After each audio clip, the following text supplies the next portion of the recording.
el tema de Radio Sele, que bueno, desde fai unos años estábamos con el tema de la licencia comercial y tal, y eso quemonos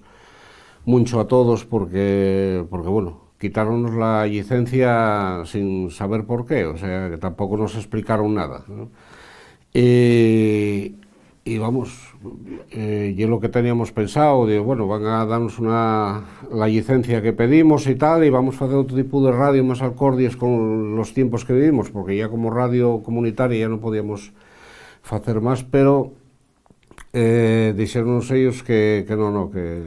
falando en asturiano, que aquí que no podía haber radio comercial, y aparte de todo eso, cuando nos quitaron la FM de la radio comunitaria, pues díxome el de telecomunicaciones de aquí, dice, no, y que lleváis